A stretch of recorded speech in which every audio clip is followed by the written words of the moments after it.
Terkadang kita lupa dunia ini tak akan selamanya menunggu kita menaklukkan ragu, beranikan diri. Kan ku kejar mimpi, kan ku terbang tinggi.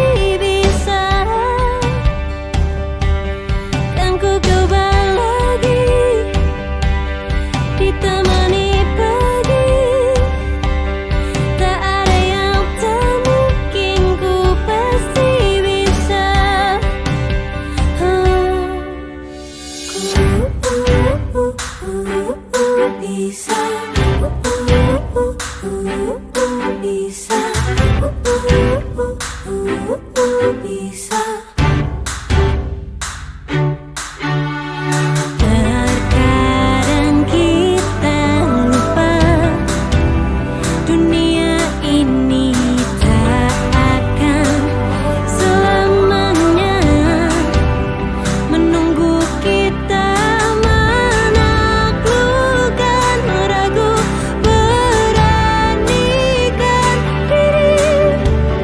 Kan ku kejar mimpi, kan ku terbang tinggi. Tak ada kata tidak, ku pasti bisa. Kan ku coba lagi, ditemani pagi. Tak ada yang tak mungkin, ku pasti bisa.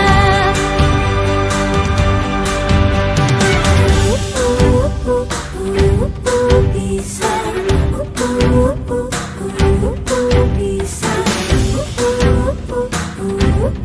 bisa. Kan ku kejar mimpi, kan ku terbang tinggi. Tak ada kata tidak, ku pasti bisa. Kan ku coba lagi, ditemani pagi. Tak ada yang tak mungkin, ku pasti bisa. Tak ada yang tak mungkin, ku pasti bisa.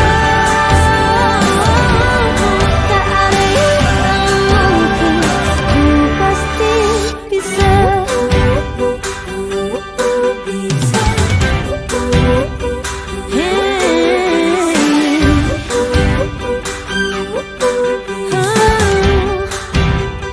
Ku pasti bisa. Andaikan aku bisa melayang jauh, berteman langit lepas. Terkadang kita lupa dunia ini tak akan selamanya menunggu kita menaklukkan ragu, beranikan diri. Kan ku kejar mimpi, kan ku terbang tinggi. Tak ada kata tidak, ku pasti bisa. Selamat malam Bapak Ibu, saudara-saudari yang terkasih. Sebelum kita melaksanakan kegiatan berbagi praktik baik dari Ibu Anastasia Rorimpande yang saat ini sedang mengikuti kegiatan pendidikan guru penggerak, mari kita mempersiapkan diri. Kita akan mengawali segala kegiatan kita dengan doa. Kita berdoa dalam nama Bapa dan Putra dan Roh Kudus. Amin. Kami mengucap syukur padamu ya Tuhan atas segala berkat yang Kau berikan kepada kami, sehingga kami semua dalam keadaan sehat. Saat ini kami semua akan mengikuti kegiatan berbagi praktik baik dari Ibu Ulan Semoga Engkau memberkati kami semua yang mengikuti kegiatan berbagi praktik baik ini dapat melaksanakannya dengan baik dan lancar. Tuhan Yesus, kami mohon kepadamu berkatilah juga agar Ibu Ulan diberikan hikmat dan tentunya kami semua diberikan hikmat agar dapat mengikuti dengan baik. Doa ini kami penyataan kepadamu dalam perantaraan Kristus Tuhan kami. Amin. Dalam nama Bapa dan Putra dan Roh Kudus. Amin. Silakan Ibu Ulan melanjutkan. Mungkin ada petunjuk teknis yang kami perlu ketahui sebelum melaksanakan kegiatan ini. Silakan Bu.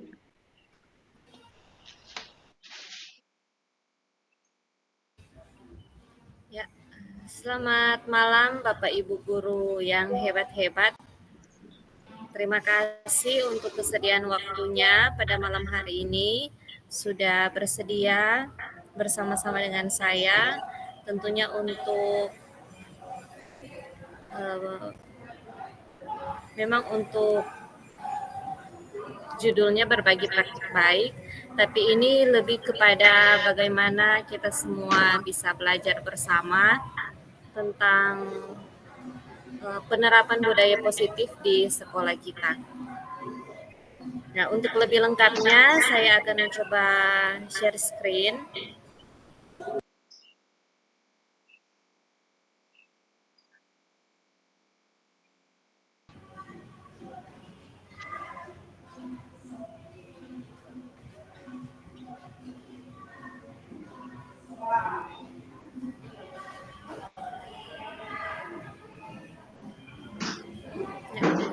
Bapak Ibu sudah bisa lihat?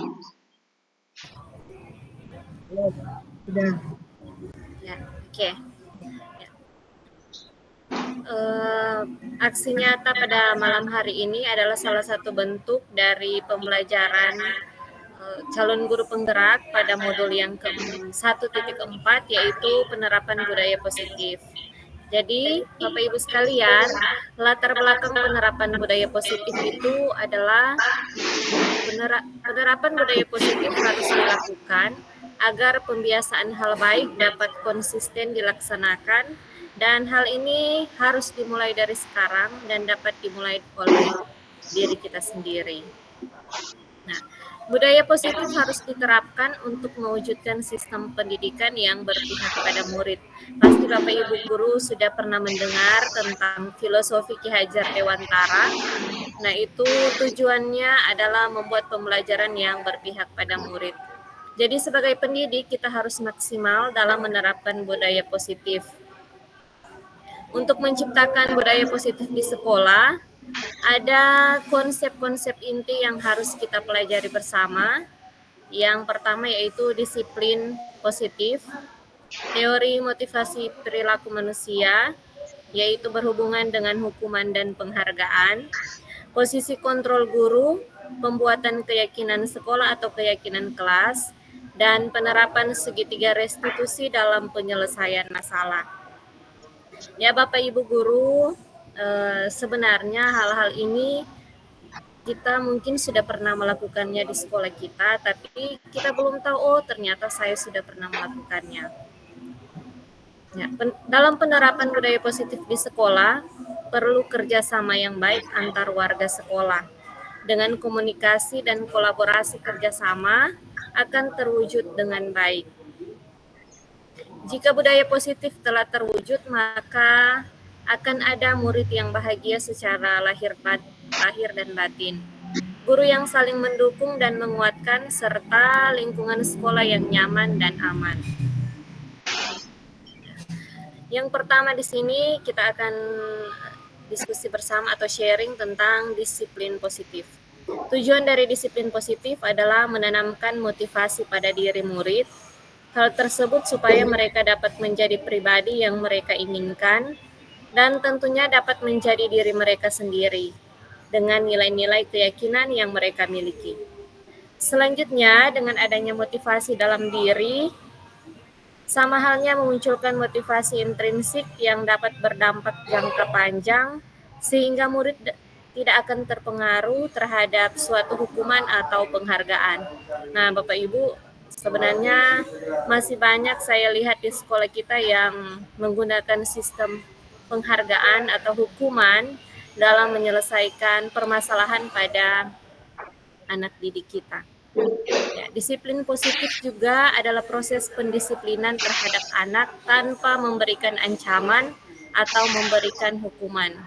Boleh kita berkaca terlebih dahulu atau berefleksi terlebih dahulu, siapakah di antara kita yang sudah tidak pernah menghukum anak atau tidak pernah mengancam anak dalam menyelesaikan masalah?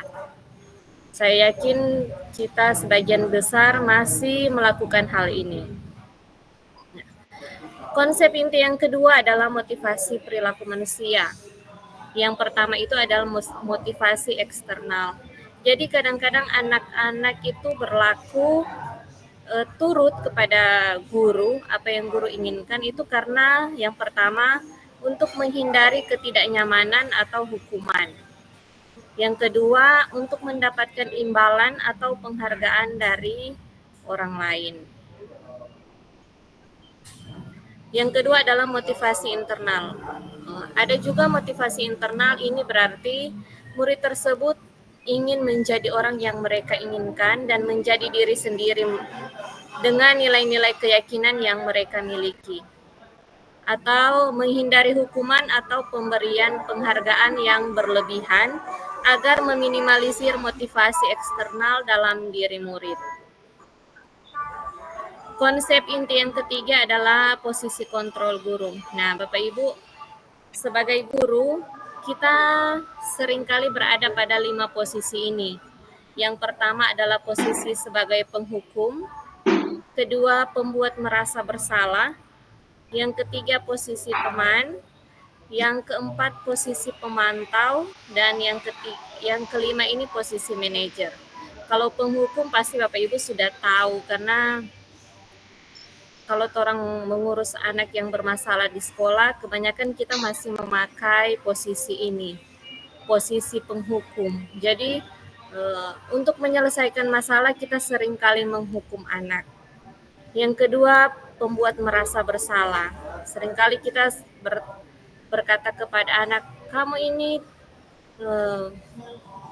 kepala sekolah sudah marah sama ibu begini dan begitu. Nah, itu membuat diri murid merasa bersalah. Berarti kita ada pada posisi yang kedua.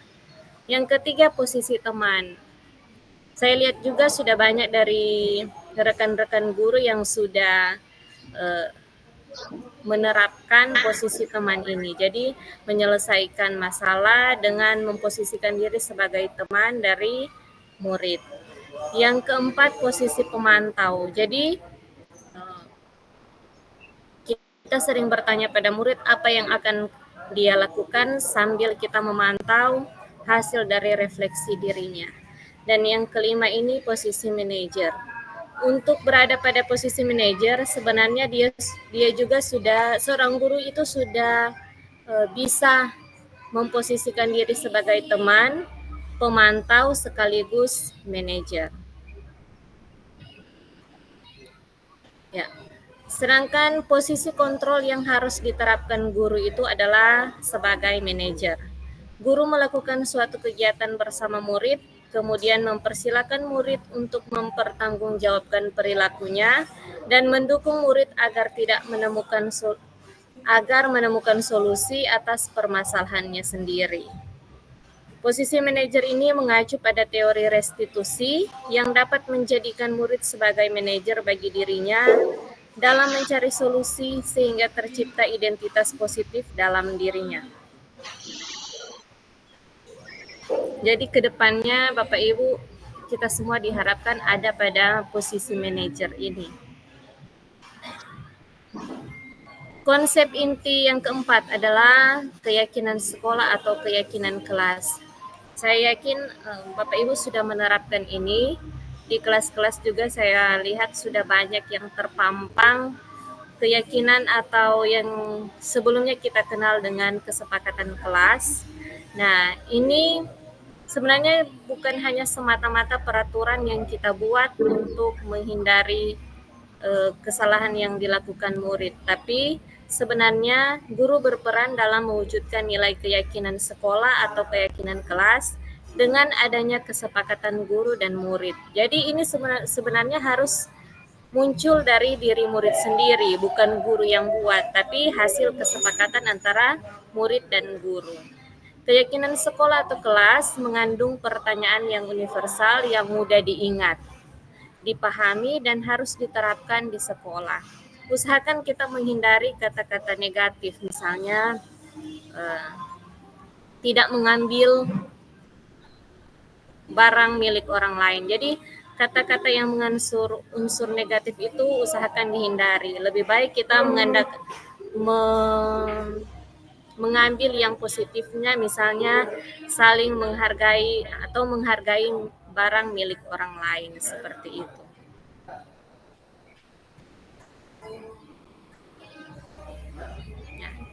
Untuk posisi yang konsep inti yang kelima, yaitu penerapan segitiga restitusi. Ya, seperti tadi Bapak Ibu, untuk seorang guru bisa menjadi posisi sebagai manajer, guru harus menggunakan segitiga restitusi dalam penyelesaian masalah. Yaitu untuk segitiga restitusi ini ada 3 tahapan, yaitu pertama menstabilkan identitas, yang kedua validasi tindakan, dan yang ketiga menanyakan keyakinan. Nah, untuk pertama ini menstabilkan identitas, ada hal-hal positif yang mungkin bisa kita lakukan terhadap murid. Misalnya,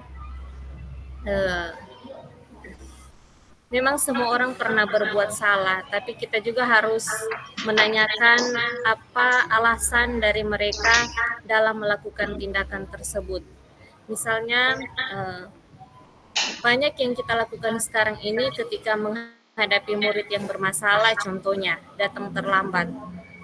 Baru lihat wajah anaknya langsung bilang, terlambat lagi, tanpa kita bertanya terlebih dahulu apa alasan dari dia terlambat. Mungkin kita tidak tahu di rumah dia mengalami masalah, atau ada guru-guru tertentu yang sudah mencap negatif satu anak misalnya. Kita sudah tidak mau mendengar lagi alasannya dia terlambat, tapi langsung menjudge itu, langsung berprasangka bahwa anak itu apapun yang dilakukan pasti salah, tanpa menanyakan keadaan dia atau perasaan dia pada saat itu. Kemudian nanti kita mengarahkan anak tersebut, kamu sudah melakukan ini, apakah itu sesuai dengan kesepakatan kelas kita atau tidak sesuai.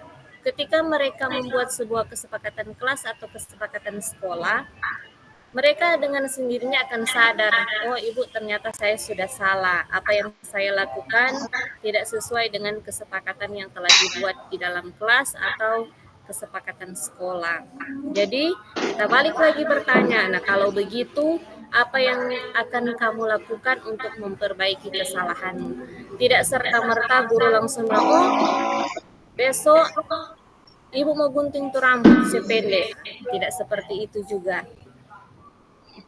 Jadi diharapkan kita sebagai guru bisa menerapkan segitiga restitusi ini. Nah, Bapak Ibu, untuk budaya positif ini tentunya berkaitan dengan filosofi Ki Hajar Dewantara. Dengan menjalankan budaya positif di sekolah kita, akan mudah mencapai tujuan pendidikan nasional sesuai dengan filosofi Ki Hajar Dewantara yang bersifat menuntun sesuai dengan kodrat alam dan kodrat zaman. Untuk refleksi, konsep-konsep inti yang sudah kita dengar bersama tadi, yang sudah Bapak Ibu lihat secara sepintas tadi, sebenarnya itu juga sudah dilakukan di sekolah kita, yaitu mengenai budaya positif, terkait dengan disiplin positif, teori kontrol, teori motivasi, hukuman dan penghargaan, posisi kontrol guru dan kebutuhan dasar manusia, keyakinan sekolah dan kelas, dan segitiga restitusi. Seluruh konsep ini harus dimaknai dalam diri, diwujudkan dalam tindakan, dan dibagikan dengan rekan guru lainnya di sekolah. Mungkin saat ini saya mendapat pengetahuan ini, saya bisa bagikan kepada teman-teman, dan teman-teman juga bisa membagikannya kepada rekan-rekan yang lainnya. Sehingga semakin banyak orang yang tahu tentang hal ini, bisa disadari dan bisa dilaksanakan di sekolah. Hal yang menarik di luar dugaan saat mempelajari motivasi dan penghargaan ini, ternyata Bapak Ibu, penghargaan dapat berdampak kurang baik bagi murid. Di antaranya dapat merusak hubungan, mengurangi ketepatan, menurunkan kualitas, mematikan kreativitas, dan bersifat menghukum karena menurunkan rasa percaya diri murid. Jadi Bapak Ibu, kalau ada di antara kita yang masih melakukan sesuatu dengan iming-iming memberikan penghargaan kepada murid, itu ternyata bukan punya ya, ternyata bisa berdampak negatif pada diri murid. Misalnya, kita memberikan penghargaan kepada si A. Mungkin si B yang merasa dirinya tidak terlalu pintar, tidak bisa mengimbangi yang si A ini, dia dengan sendirinya akan merasa tidak percaya diri, mengurangi rasa kreativitasnya atau mematikan kreativitasnya dan merasa kalau misalnya ini kita masih untung ya di sekolah kita sudah tidak menerapkan sistem juara. Tapi jika kita masih menerapkan itu mungkin saja yang juara 1, juara 2 akan merasa misalnya ketika dia melihat si A yang mendapat peringkat pertama, dia merasa sampai kapanpun dia tetap akan menjadi nomor 2, tidak akan pernah menjadi yang pertama jika teman yang si satu itu masih tetap terus mempertahankan prestasinya. Jadi itu menurunkan rasa percaya diri murid yang lain. Dan juga dapat merusak hubungan. Jadi kemungkinan misalnya guru A memberikan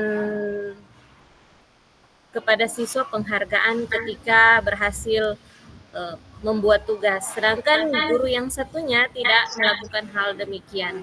Jadi akan muncul di pikiran anak-anak bahwa oh si guru A lebih baik daripada guru yang B. Nah, begitu. Jadi bisa merusak hubungan antara guru dan murid ataupun sesama murid. Nah, kemudian setelah kita mempelajari hal ini atau sharing bersama tentang hal ini, perubahan apa yang terjadi pada cara Anda dalam menciptakan budaya positif di kelas maupun di sekolah setelah mempelajari modul ini? Ya, kalau untuk saya sendiri, Bapak Ibu, perubahan yang terjadi adalah saya bisa menyadari posisi kontrol yang biasa saya lakukan adalah sebagai penghukum atau pemantau. Jadi saya sadar bahwa sebelumnya saya masih ada pada posisi penghukum yang seharusnya saya menjadi posisi sebagai manajer dalam menangani masalah dengan menggunakan segitiga restitusi. Dan itu saya sudah praktekkan pada minggu yang lalu. Itu tentunya punya dampak yang sangat besar terhadap saya sebagai seorang guru dan juga kepada murid yang saya tangani menggunakan segitiga restitusi ini. Kemudian pengalaman yang pernah dialami terkait penerapan konsep inti budaya positif di kelas maupun di sekolah. Ya, jadi untuk sekedar sharing pengalaman, beberapa hari yang lalu saya menangani siswa yang tidak hadir di sekolah selama berhari-hari tanpa keterangan. Tapi ketika saya menggunakan langkah-langkah dalam segitiga restitusi ini, dengan demikian terlihat hasil yang ya lebih baik dari sebelumnya. Karena solusi yang kita dapatkan bukan berasal dari saya, tapi berasal dari siswa sendiri, dan perubahan berasal dari kesadaran siswa tersebut. Jadi bukan karena paksaan guru, oh kamu harus begini, kamu harus begitu, tapi siswa tersebut atau murid tersebut sadar akan kesalahannya sehingga dia bisa memecahkan masalahnya sendiri dan memberikan solusi yang terbaik berdasarkan kesadaran dirinya. Kemudian dari pengalaman dalam menerapkan konsep-konsep tersebut, hal apakah yang sudah baik, apakah ada yang harus diperbaiki? Hal yang sudah baik menurut saya adalah munculnya motivasi internal pada murid untuk melaksanakan budaya positif sesuai dengan nilai-nilai kebajikan yang diperbaiki. Sedangkan hal yang perlu diperbaiki yang seperti saya katakan tadi yaitu posisi guru harus sebagai seorang manajer. Jadi kalau bisa eh, kita sedikit demi sedikit mempelajari tentang hal ini dan mengurangi posisi diri kita sebagai posisi penghukum atau pembuat merasa bersalah. Nah, pernahkah Bapak Ibu sekalian menerapkan segitiga restitusi ketika menghadapi permasalahan murid? Jika iya, tahap mana yang Anda praktekkan dan bagaimana mempraktekannya? Mungkin setelah ini bisa ada 1 atau 2 guru yang sharing. Kalau misalnya tahap-tahap dalam segitiga restitusi masih bingung, mungkin kita bisa belajar bersama karena ini dilaksanakan dalam mode daring. Semoga di lain kesempatan di ruang guru atau dimanapun kita bisa sharing bersama bagaimana tahapan-tahapan dalam segitiga restitusi dalam penerapannya di sekolah atau di kelas kita dalam menghadapi siswa atau murid yang mengalami permasalahan. Demikian yang bisa saya bagikan. Terima kasih. Ya, saya stop dulu ya ini. Ya.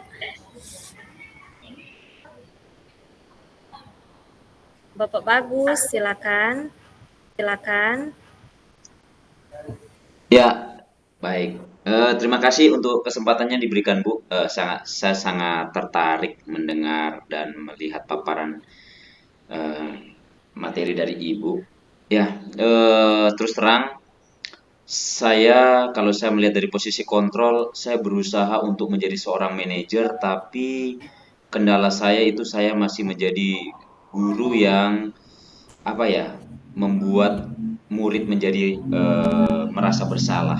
Tapi saya sudah mencoba. Nah, saya juga sudah mulai mencoba, misalnya mencoba menerapkan posisi kontrol memang sangat sangat sangat baik. Nah, tapi saya juga sejauh ini sudah berbulan-bulan saya coba untuk mempelajari, terutama ketika menangani anak yang sedang terlambat. Pertama mungkin saya menanyakan dulu, bagaimana kabarnya hari ini? Nah, tapi tidak jarang bagi siswa yang terlambat itu mereka ada yang sakit perut atau keluar masuk misalnya ke toilet sehingga mereka menyampaikan. Saya mencoba untuk mereka yang yang terlambat itu karena memang secara keseluruhan saya lihat Ibu Cecil lah yang paling banyak perannya di menangani yang terlambat. Tapi saya mencoba mengambil satu waktu untuk bertanya terkait itu. Eh, tetapi lain situasinya jika kita melihat siswa yang apa ya, situasinya berbeda. Nah, misalnya anak ini tidak membuat tugas. Nah, lain kali kita membuat anak itu merasa bersalah. Nah, kemudian di satu sisi kita juga memberikan imbalan dengan nilai yang baik. Nah, sehingga motivasi mereka, yang penting sudah buat tugas. Ya, yang penting sudah buat tugas, apalagi kita sekarang diberi kebebasan anak untuk saling membantu. Wah, saling membantu. Kira-kira Bu, menurut Ibu, kira-kira apakah menggunakan asesmen atau menggunakan rubrik atau bagaimana kira-kira agar kita dalam memberikan penilaian itu objektif? Nah, yang pengalaman Ibu yang Ibu lakukan, ya, sehingga saya tidak memberikan sebuah imbalan, tetapi saya mendapatkan karena seperti yang tadi saya katakan tadi, Bu, apalagi misalnya kita di akhir semester, kemudian, ih, Pak Guru, kita ini Pak Guru sudah coba bersusah payah Pak Guru, cuma dapat nilai 80 misalnya. Dia baru susulan Pak Guru dapat nilai 70 Pak Guru. Nah, kira-kira apakah itu yang situasinya yang membuat orang lain itu misalnya mendapatkan imbalan atau hadiah kah, atau bagaimana sehingga objektif lah begitu. Nah, seperti itu, Ibu. Mohon petunjuk mungkin dari berbagi praktik baik atau best practice lah yang pernah Ibu lakukan atau Bapak Ibu guru lakukan yang lainnya yang sering mengalami keterjebakan kayak saya seperti ini, situasi sulit yang saya alami ini. Nah, saya takutnya yang seperti Ibu Bulan katakan tadi, itu dampaknya negatif ternyata kepada diri anak ini sendiri. Nah, seperti itu. Atau pemahaman saya ini kurang tepat jika itu sebagai sebuah hadiah atau bagaimana? Seperti itu Ibu Bulan. Terima kasih. Ya, terima kasih Pak Bagus. Sebenarnya pertanyaan ini juga saya pernah tanyakan kepada fasilitator saya, karena kita ternyata punya pemikiran yang sama. Ternyata memang namanya juga kita masih terus belajar ya, kan kita juga guru tidak berhenti belajar di sini, tapi terus belajar. Namanya juga pembelajar sepanjang hayat. Jadi kita tetap berusaha mengupgrade pemikiran kita menuju kepada pemikiran-pemikiran yang semakin baik ke depannya. Untuk imbalan atau penghargaan, saya lebih kepada penghargaan ya. Untuk penghargaan sebenarnya itu bukan dilarang atau tidak posisinya sudah tidak boleh lagi memberikan penghargaan kepada murid, tapi dihindarilah penghargaan yang secara berlebihan kepada siswa. Ternyata hukuman juga perlu.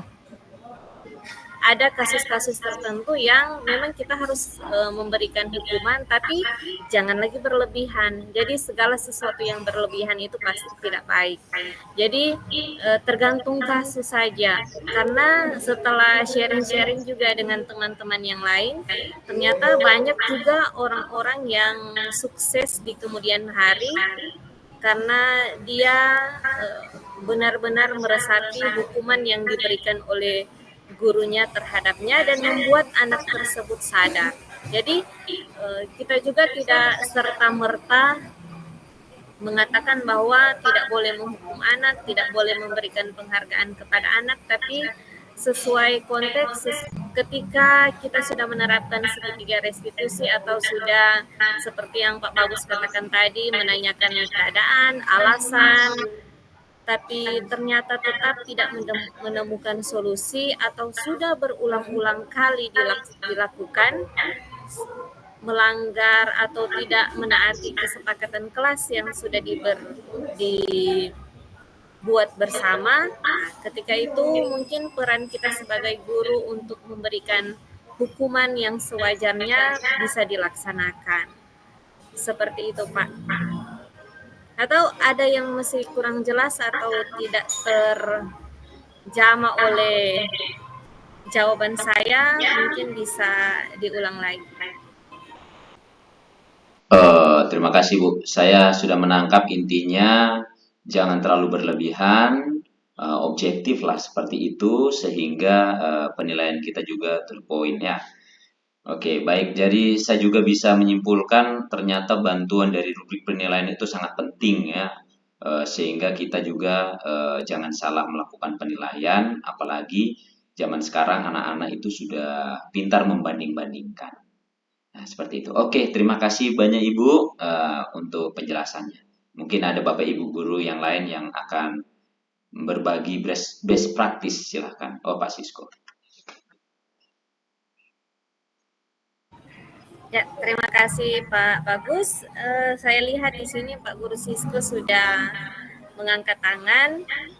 Silakan untuk memberikan tanggapan atau tanggapan yang konstruktif ya Pak ya. Dipersilakan. Oke, baik.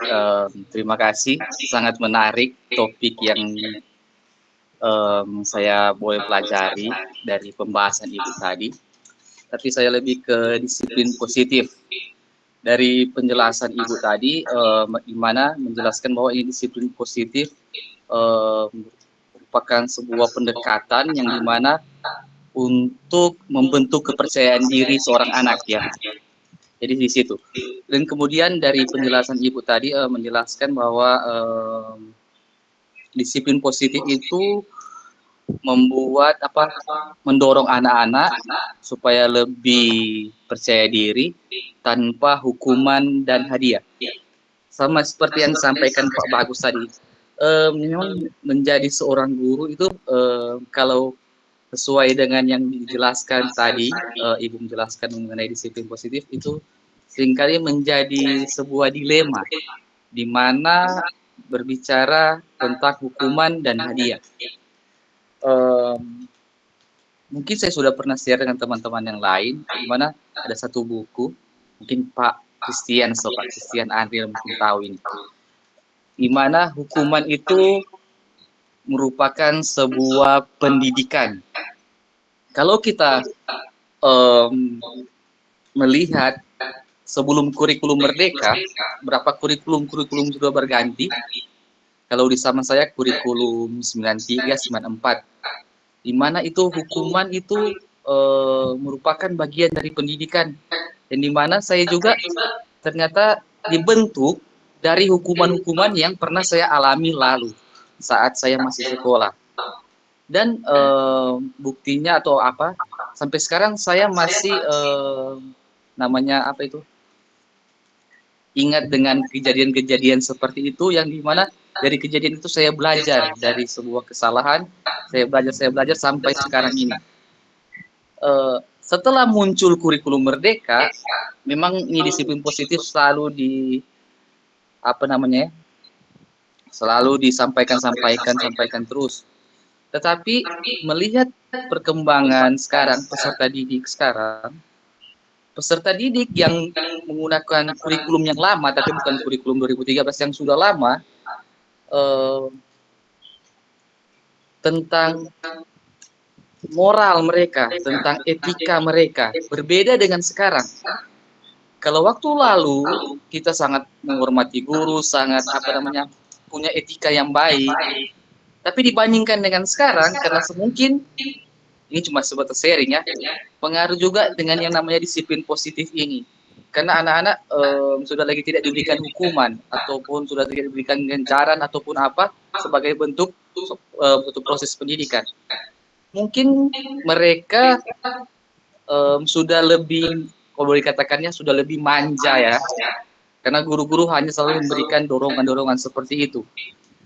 Melihat perkembangan moral mereka, etika mereka, berbeda dengan anak-anak yang di zaman 95, 96, 90-an, yang etikanya masih sangat baik. Mungkin itu ya, menjadi sharing saya bagaimana tentang ini disiplin positif. Jadi, menurut Ibu, bagaimana apa yang harus kita lakukan jadi sebagai seorang guru menghadapi hal seperti itu? Itu satu contoh lagi. Kemudian ada contoh yang lain, misalnya contoh, kita tidak memberikan hukuman kepada seorang anak, tapi memang di dalam teorinya sangat bagus sekali dibahas tentang ini disiplin positif, teorinya.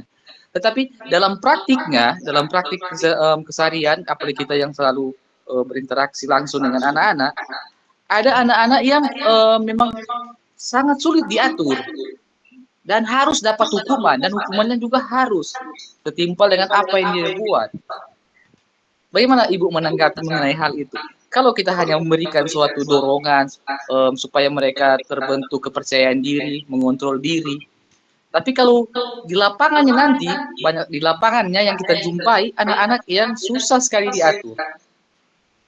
Jadi mungkin mohon pendapat ataupun masukan Ibu mengenai hal-hal yang saya sudah sampaikan tadi. Terima kasih. Ya, terima kasih Pak Guru Francisco untuk pemikiran yang luar biasa yang sudah disampaikan tadi. Sebenarnya untuk ini masuk pada budaya positif ya. Sedangkan kalau kita berbicara tentang budaya, pasti bukan waktu yang singkat untuk menjadikan suatu hal itu menjadi sebuah budaya. Tentu butuh proses. Nah, Untuk proses inilah yang di awal tadi saya sudah katakan, di awal materi saya tadi. Izin ya, saya baca ulang.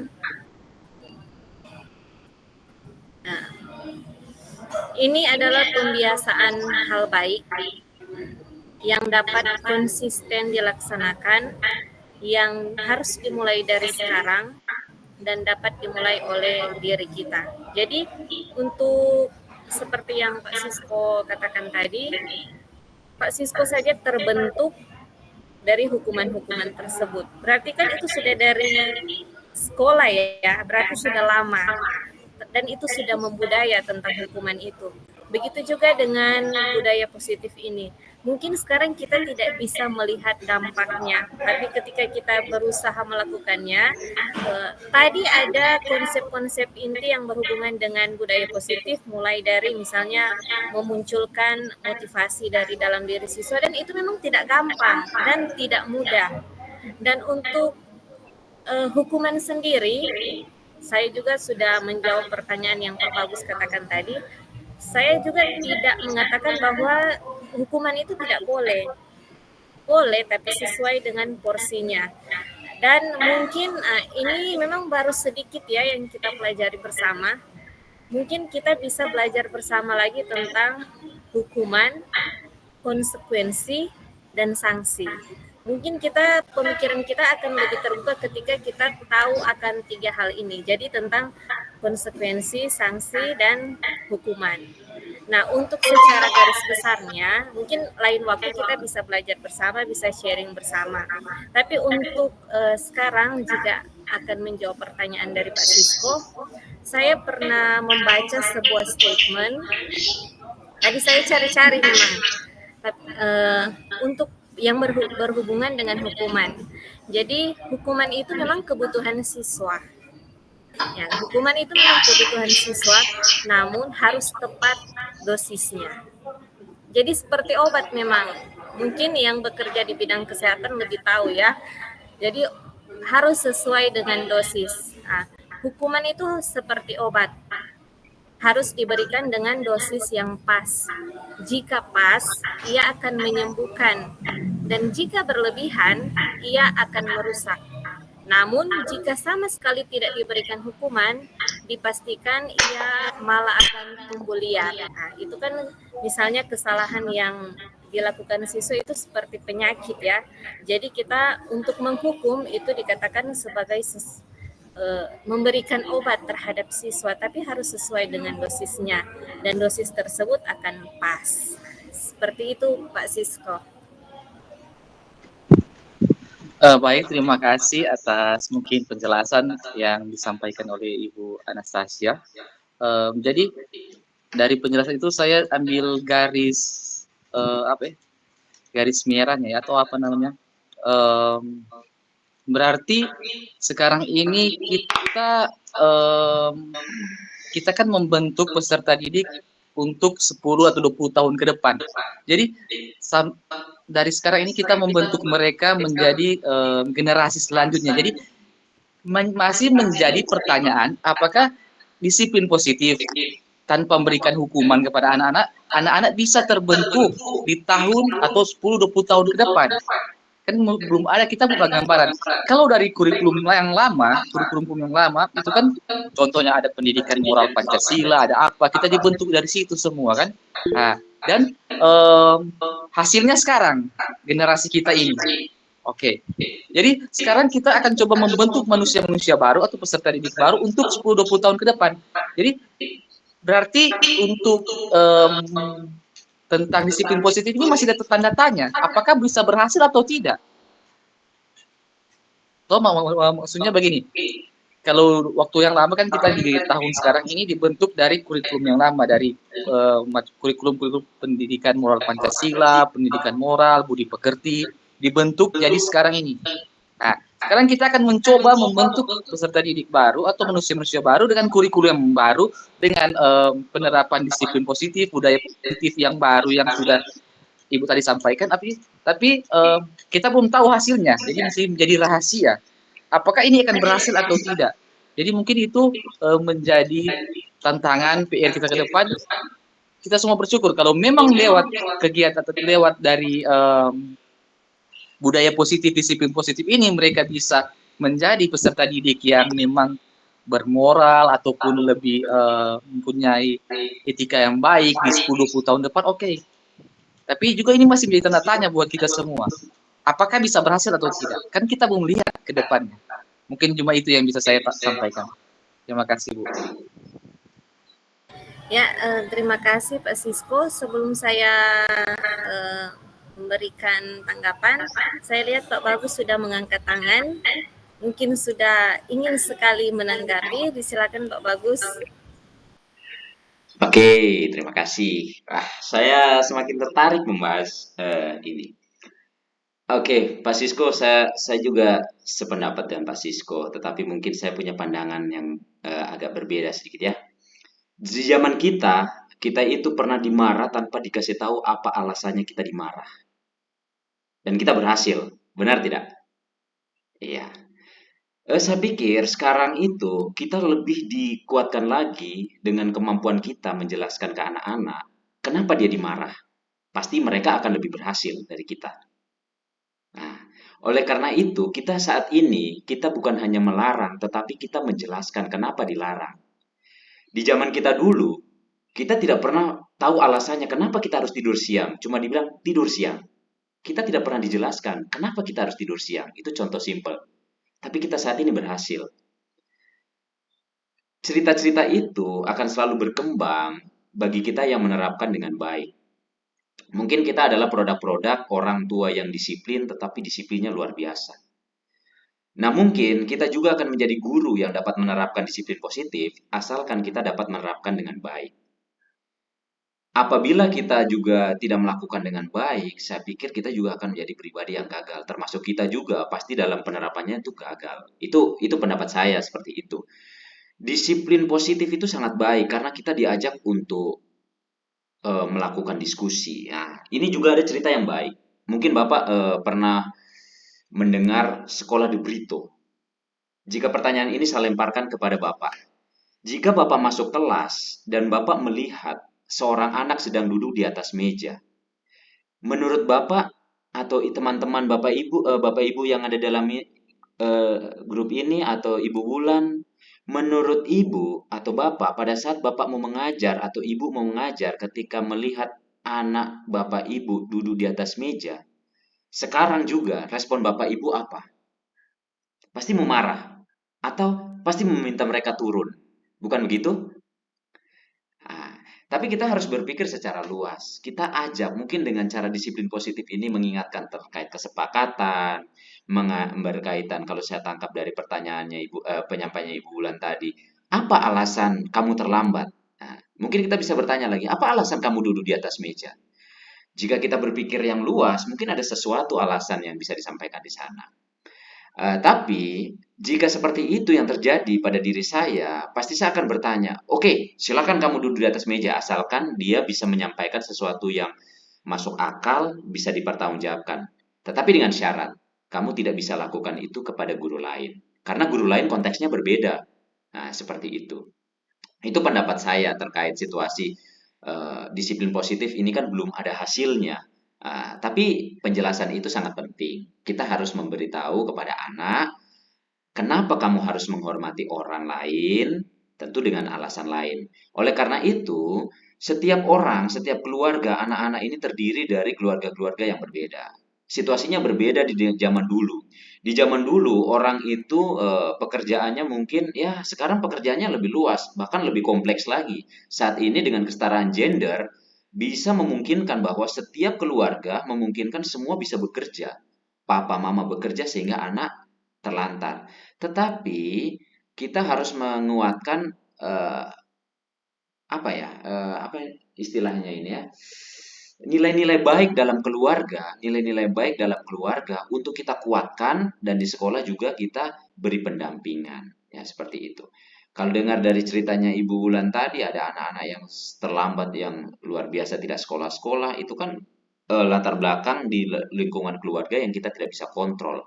Tetapi bagaimana kita menguatkan, kenapa kamu harus datang ke sekolah, kenapa tidak boleh terlambat. Itu adalah budaya-budaya positif di mana dia mengerti kenapa dia tidak boleh terlambat, seperti itu. Tetapi saya pikir dengan teknik coaching dari Ibu Bulan, dia bisa menemukan jawaban sendiri. Dengan jawaban sendiri seperti kita. Ketika kita dapat masalah, kemudian kita diajak dengan proses coaching, kita menemukan, oh ternyata saya itu mampu. Hanya saja saya mungkin ketergantungan dengan orang lain. Seperti Miss katakan tadi ya, waktu ada tamu tadi ya, kita tidak boleh ketergantungan dengan orang lain.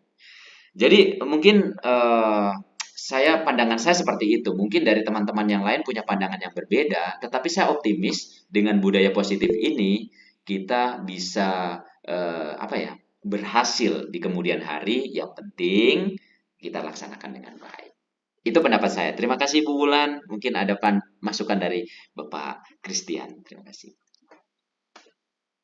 Ya, terima kasih Bapak Bagus yang sudah memberikan tanggapan, pandangan yang saling membangun ya untuk kita semua pada saat ini.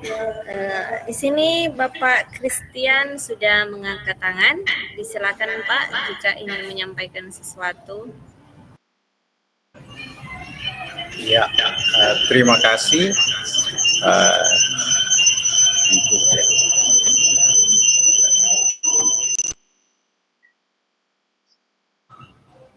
Baik.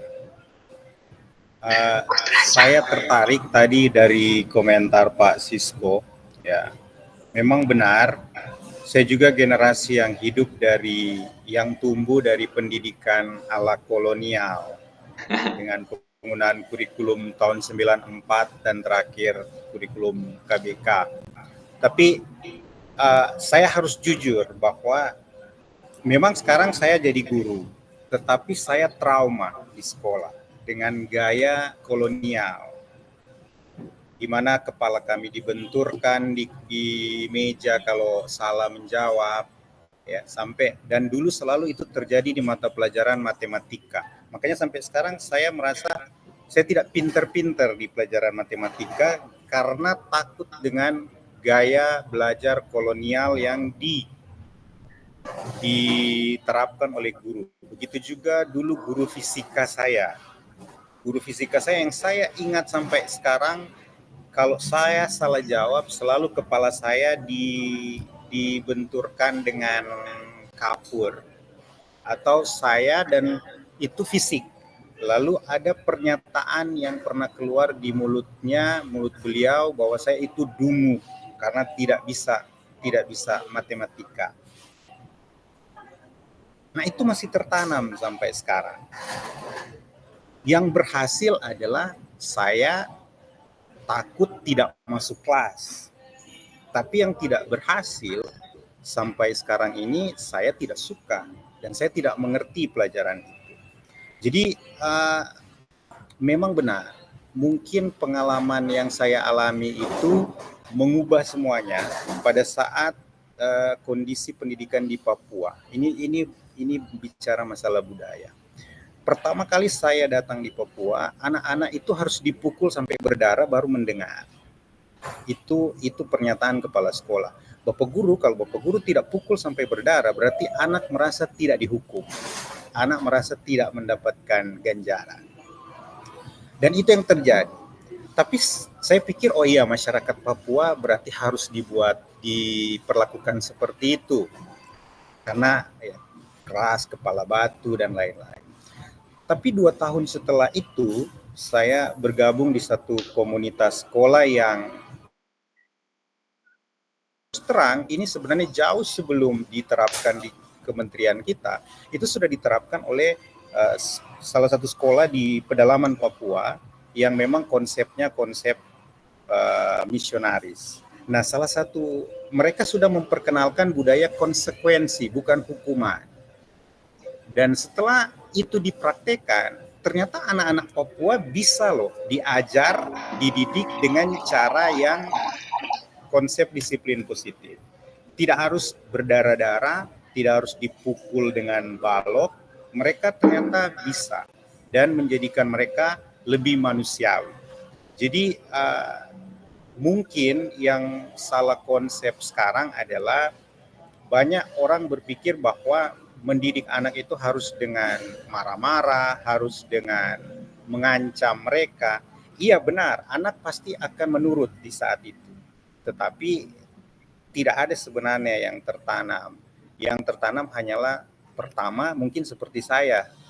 Saya merasa tidak berguna, saya merasa orang paling bodoh karena selalu diperlakukan seperti itu, atau akan muncul rasa kebencian, dendam yang disimpan, dan itu akan berefek ke proses belajar selanjutnya. Jadi kita ingat bahwa Ki Hajar Dewantara hidup di masa kolonial, dan konsep pendidikan kolonial itu yang masih terbawa sampai sekarang, yang ingin diubah oleh Ki Hajar lewat taman siswa, bahwa konsep pembelajaran itu harus menyenangkan. Jadi siswa kalau dia sudah senang, dia tidak takut, maka saya yakin akan terjadi proses internalisasi. Tadi saya sempat dengar di posisi disiplin positif itu ada muncul dari dalam diri. Siswa menyadari sendiri bahwa yang dia lakukan salah. Dan kalau siswa sudah seperti itu, saya yakin guru tidak akan terlalu repot di kelas. Tapi kalau kita datang dengan budaya mengancam atau memberikan sanksi, dalam hal ini hukuman fisik atau pernyataan-pernyataan yang membuat siswa merasa lebih tersudut, maka kita justru tetap akan melahirkan generasi-generasi pembangkang yang memberontak. Mungkin tidak memberontak di dalam kelas, tapi mereka memberontak di luar sekolah. Jadi sampai kita kadang kaget kan, di dalam kelas anak menurut sekali ke saya. Kalau saya mengajar, anak-anak tidak pernah ribut. Tapi ternyata di luar sekolah, anak-anak itu justru yang paling banyak kasus. Nah ini ada ketimpangan seperti ini. Tapi saya juga setuju bahwa hukuman itu mungkin bukan hukuman, tapi konsekuensi. Jadi kalau hukuman itu bahasa yang memang bagi saya itu trauma sampai sekarang. Sampai saya, meskipun saya hormat setinggi-tingginya kepada beliau, pada guru itu, tetapi satu yang tidak bisa dihapus sampai sekarang, saya masih trauma dengan perlakuan beliau. Meskipun saya juga jadi orang seperti ini gara-gara guru-guru itu juga. Jadi, tetapi kita harus menghindari agar jangan sampai trauma itu ada di diri anak-anak dan melahirkan generasi-generasi akan meneruskan apa yang kita buat sekarang. Jadi, ini dimaksudkan budaya. Memang benar sekarang tidak terlihat, dan mungkin kalau tadi Pak Sisko bilang masih tanda tanya, ya setidaknya kita mulai dari sekarang. Kita mulai dari sekarang, apapun yang akan terjadi ke depan, kita pernah ambil bagian dalam mengubah generasi kita, mindset generasi kita tentang pendidikan. Dan ini proses yang lama. Itu saja, terima kasih.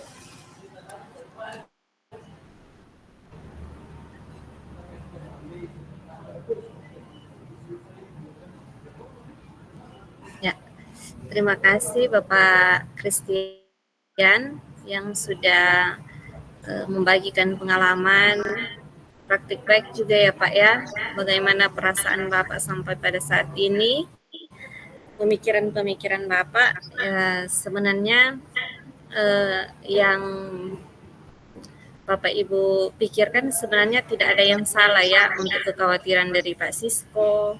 Jadi setiap kita juga punya pemikiran yang berbeda, tinggal bagaimana kita meyakini apa yang kita lakukan itu adalah hal yang baik, pasti akan berbuah yang baik juga. Dan untuk tambahan dari saya sih, untuk membentuk sebuah karakter, ya, karakter ini katanya memang lumayan unik ya. Jadi karakter itu bukan sekedar sikap, bukan sekedar tindakan, tapi untuk karakter ini, untuk membentuknya, disiplin positif saya rasa itu hanya salah satu saja untuk membentuk sebuah karakter seperti yang sudah disinggung tadi oleh Pak Bagus.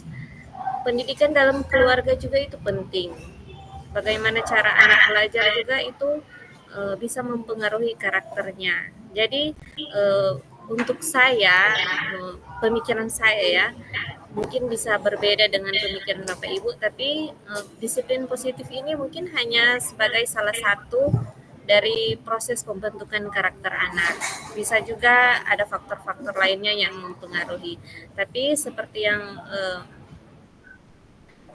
Pak Bagus tadi katakan, jika dulu kita dididik dengan sistem yang seperti kolonial, tapi kita bisa berhasil seperti sekarang ini, maka yakinlah anak-anak kita di kemudian hari akan lebih berhasil dari kita atau lebih baik karakternya daripada kita-kita ini sebagai seorang guru.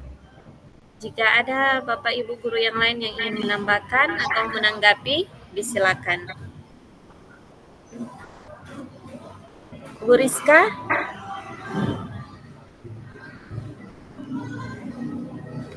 Pak Guru Frankie mungkin?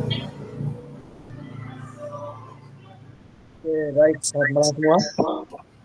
Selamat malam. Nah, jadi tadi sudah mendengar pemaparan materi yang sangat baik dari Ibu Ulan dan juga sharing yang sangat luar biasa dari Pak Guru Bagus, Pak Guru Sisko, dan Bapak Christian.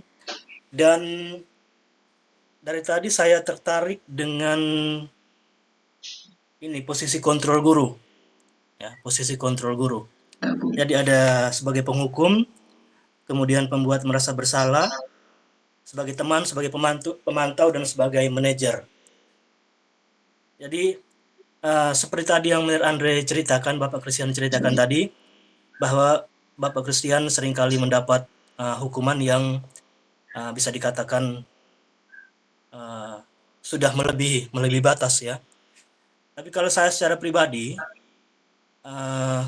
waktu SMP dulu, SMA itu saya jarang sekali mendapat hukuman yang luar biasa, sehingga sampai sekarang saya juga jarang sekali menghukum siswa sampai sekarang, ya, karena mungkin terbawa dari dulunya. Jadi dulu itu guru-guru memperlakukan saya dengan, ya, bisa dikatakan lemah lembut, sehingga sampai sekarang pun saya seperti begitu. Nah, kemudian yang kedua sebagai pembuat merasa bersalah. Nah, ini saya beberapa kali sering juga ini sebagai pembuat merasa bersalah. Jadi ketika menghadapi beberapa siswa, itu biasanya saya menggunakan kata-kata yang halus tapi menusuk. Begitu. Bahkan walaupun saya bisa dikatakan orang yang tidak terlalu religius, tapi saya seringkali menggunakan ayat Alkitab untuk membuat siswa tersebut merasa bersalah, ya, itu. Kemudian yang ketiga sebagai teman, ini lebih sering saya terapkan kepada siswa-siswa di sekolah, itu lebih sering sebagai teman, ya. Itu saya memberikan motivasi, kemudian mencari solusinya bersama-sama jika ada masalah. Nah, itu yang sering sekali saya lakukan di sekolah kita. Kemudian sebagai pemantau, nah itu sering juga saya memantau, kemudian itu bisa dikatakan sebagai teman juga, memantau kemudian mencari solusinya bersama-sama, ya. Kemudian yang terakhir sebagai manajer. Nah, kalau manajer ini berarti dia bisa sebagai pengontrol juga, kemudian mengerjakan sesuatu bersama dengan siswa, memotivasi, kemudian mempertanggungjawabkan segalanya, ya, itu sebagai manajer. Nah, kemudian bisa dikatakan juga manajer ini berarti dia harus mempunyai keterampilan sebagai seorang teman dan sebagai pemantau juga, ya, bisa dikatakan begitu. Nah, sekarang berdasarkan posisi kontrol guru ini yang sudah saya terapkan di sekolah kepada para siswa, ada beberapa dilema yang saya hadapi, ya. Yang pertama kan karena saya lebih sering menerapkan posisi kontrol sebagai teman, ya. Jadi lama-kelamaan ada beberapa siswa yang mungkin mulai menganggap remeh, ya, bisa dikatakan pandang enteng. Ah, cuma begitu kok. Paling Pak Guru cuma mau tanya, ya pengen sebegitu dang. Ya pengen sampai bikin begini. Ah, paling sebentar Pak Guru cuma bilang, "Kong apa dong DP solusi yang bagus, DP solusi yang baik." Nah, lama-lama sikap pandang enteng itu muncul. Kemudian karena menghadapi siswa yang sudah mulai pandang enteng ini, saya berusaha untuk menerapkan posisi kontrol sebagai penghukum. Ya, tapi akhirnya tidak berhasil juga.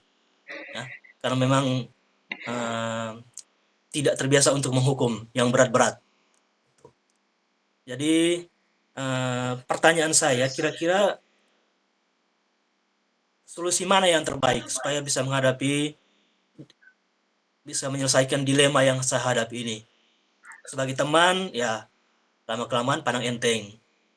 Sebagai penghukum, ya lama-kelamaan karena mencoba untuk menerapkan hukuman, ya akhirnya bisa dikatakan hubungan dengan siswa itu menjadi renggang. Nah, itu yang saya tidak mau. Hubungan dengan siswa menjadi renggang. Kemudian kalau sebagai manajer, ya kembali lagi dia harus punya keterampilan sebagai teman dan juga sebagai pemantau. Jadi menurut Ibu kira-kira bagaimana supaya dilema ini berlalu dari kehidupan kita sebagai guru? Terima kasih. Ya, terima kasih Pak Regi. Sekalian curhat ya Pak ya. Ya, sebelum saya menjawab, ada yang ingin menanggapi atau punya masalah yang sama mungkin? Ya, oke, langsung saja ya. Bapak Ibu, yang saya jawab itu menjadi pemikiran saya, tapi di sini sekali lagi kita belajar bersama. Jadi bukan berarti saya jawab, oh berarti so itu dan DP solusi. Jadi bisa juga ada pemikiran-pemikiran yang lain dari Bapak Ibu sekalian. Jadi ada satu dilema ya Pak ya, untuk tidak ingin menghukum, maunya sebagai manajer, tapi seperti yang Bapak bilang tadi, muncul sifat pandang enteng, atau kalau bahasa Indonesia pandang enteng apa Ibu Yubi?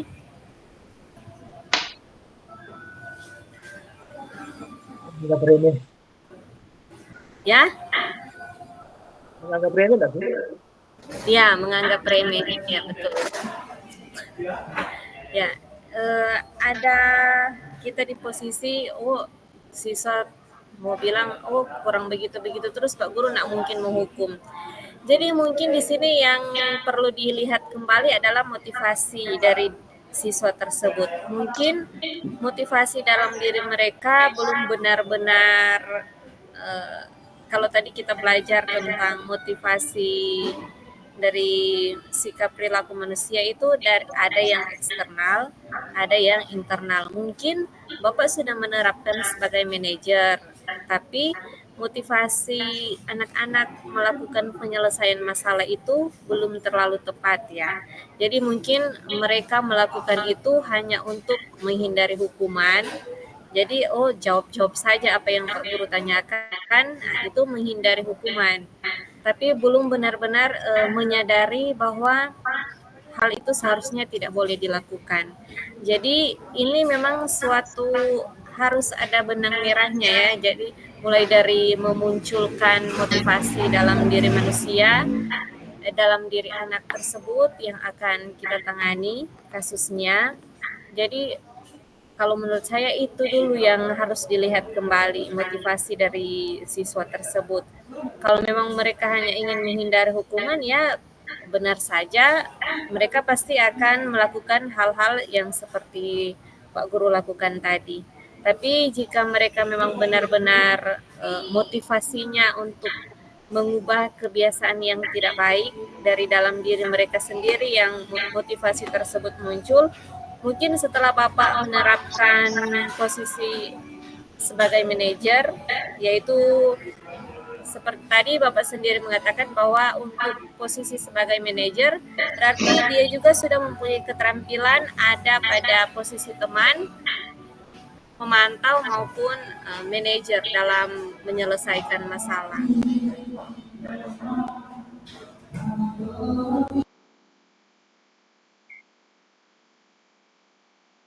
Bisa Pak, atau ada yang kurang jelas?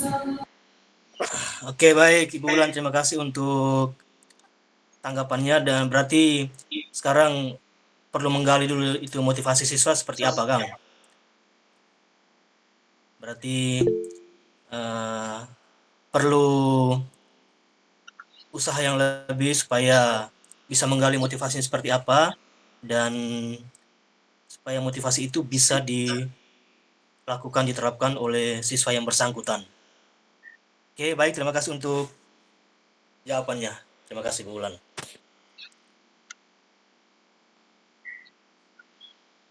Ya, Bapak Ibu, minta maaf jika ini sedikit ribut atau ribut sekali, ini saya tidak bisa mendengar. Tapi yang dialami oleh Pak Franky sebenarnya menjadi tantangan juga pada diri saya sendiri, yaitu bagaimana kesulitan yang saya hadapi saat melakukan atau menerapkan segitiga restitusi memang adalah ketika menggali kesadaran atau keterbukaan anak dalam menyampaikan apa yang menjadi perasaannya ketika atau alasannya ketika dia berbuat salah. Seperti itu. Pak Christian, ada tambahan? Ya, saya setuju tadi dengan Pak Franky.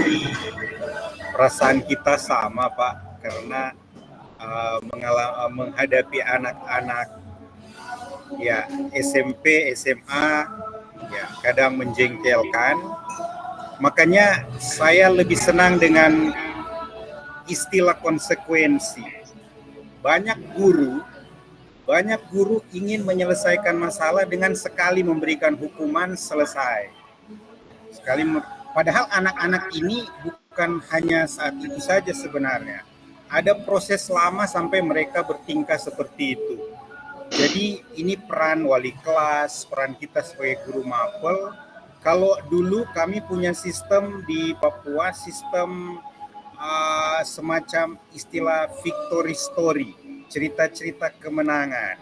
Atau kalau tidak ada cerita kemenangan yang dilakukan oleh anak selama 1 minggu itu, misalnya dia bikin kasus, maka setiap hari Senin guru-guru akan kumpul bahas tentang anak itu dan apa yang akan dilakukan oleh semua guru selama 1 minggu itu kepada anak itu untuk membuat dia mendapatkan menarik kesimpulan dari dirinya sendiri kenapa dia berbuat kesalahan. Jadi prosesnya bukan 1 hari, prosesnya 1 minggu. 1 minggu itu tidak selesai, minggu depan kita gali lagi. Jadi itu yang dimaksud dengan mencari motivasi intrinsik, internalisasi sampai dia menyadari bahwa oh ya dia salah. Nah itu yang dinamakan konsekuensi. Jadi memang Pak, butuh proses, butuh waktu, bahkan mungkin kadang kita akan menghadapi kegagalan. Selama saya jadi wali kelas, 2 siswa akhirnya harus keluar karena bertentangan dengan guru-guru lain tidak memberikan kesempatan kepada anak itu untuk berubah. Mereka menginginkan langsung ditindaki karena sudah sering bikin masalah, dikasih keluar. Padahal dalam hati saya sebenarnya tidak harus selalu dikasih keluar. Cuman kita saja yang tidak mau merepotkan diri, mau menggali sebenarnya apa sebenarnya yang menjadi permasalahan anak. Tapi ya kita juga dituntut karena mungkin lingkungan, orang tua juga, teman-teman lain akan merasa terpengaruh kalau anak itu tetap bertahan di sekolah. Ya akhirnya kebijakan terakhir adalah dikeluarkan.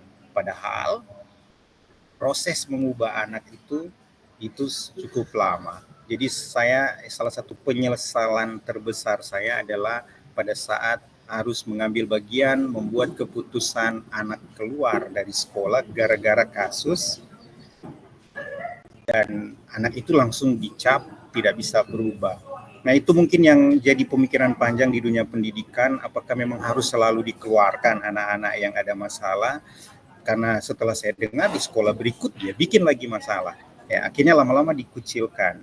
Ya pendidikan kita gagal karena ya kalau kita tidak mampu kita kasih keluar, tidak mampu kasih keluar. Jadi butuh kesepakatan bersama, perubahan mindset juga dari guru, melihat bagaimana setiap anak datang dengan masalah mereka.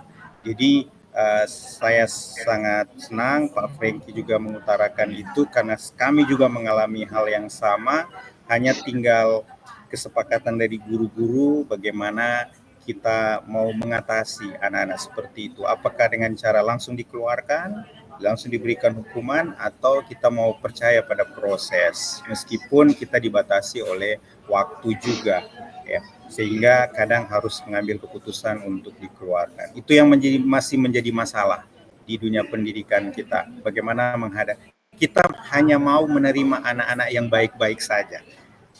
Padahal proses pendidikan adalah proses mengubah orang, dan itu butuh waktu yang lama. Mudah-mudahan ada jalan keluar untuk ini di kedepannya. Terima kasih. Terima kasih Pak Christian untuk penguatannya. Untuk Pak Franky, apakah sharing tadi sudah cukup atau masih mau ditambah lagi? Kalau saya sudah cukup, karena saja untuk Ya, saya kira sudah cukup ya. Nanti kalau ada pertanyaan lainnya, kita bisa sharing bersama di sekolah. Dan saat ini saya ucapkan terima kasih kepada Bapak Ibu sekalian yang sudah meluangkan waktu. Semoga hal ini bisa menjadi pembelajaran yang berharga buat kita semua dalam proses kita belajar, dalam proses kita mendampingi anak, dalam proses kita mewujudkan pembelajaran yang berpihak kepada siswa, dalam proses kita melaksanakan, menerapkan budaya positif di sekolah kita. Memang tidak mulus-mulus saja pasti perjalanannya, tapi saya yakin kita semua bisa bekerja sama dalam mewujudkan budaya positif di sekolah kita, di kelas kita, maupun dalam pembelajaran kita di kelas. Saat ini kita akan menutup pertemuan kita pada malam hari ini. Kita akan menutupnya dengan doa. Bolehkah saya meminta Pak Guru Franky untuk menutup kita dalam doa?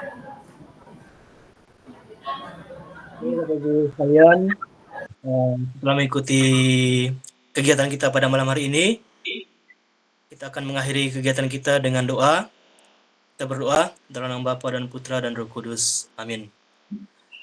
Allah Bapa dalam surga, kami bersyukur kepadamu karena hanya atas berkat, rahmat, kasih karuniamu, maka kami semua Engkau kumpulkan walaupun hanya melalui Google Meet, dan saat ini kami sudah selesai berdiskusi, sharing bersama mengenai pengalaman kami sebagai guru, mengenai budaya positif, mengenai disiplin positif, mengenai posisi kami sebagai guru yang harusnya dilakukan di sekolah, dan semoga apa yang kami bicarakan pada malam hari ini bisa menjadi pembelajaran untuk kami semua, sehingga bisa menjadikan kami guru yang lebih baik, yang lebih profesional, dan tentunya untuk kemajuan anak didik kami.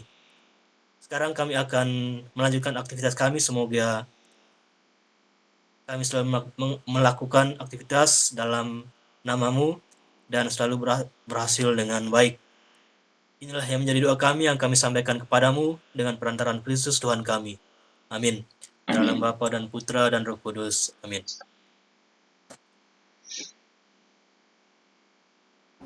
Terima kasih kepada Pak Guru Franky yang sudah menutup pertemuan kita pada malam hari ini dengan doa. Sekali lagi saya ucapkan terima kasih sebesar-besarnya kepada Bapak Ibu sekalian yang sudah lelah pulang dari sekolah tapi masih menyempatkan waktu untuk belajar dan sharing bersama-sama pada malam hari ini. Sekali lagi terima kasih, Tuhan memberkati dan selamat malam. Selamat malam, Bu.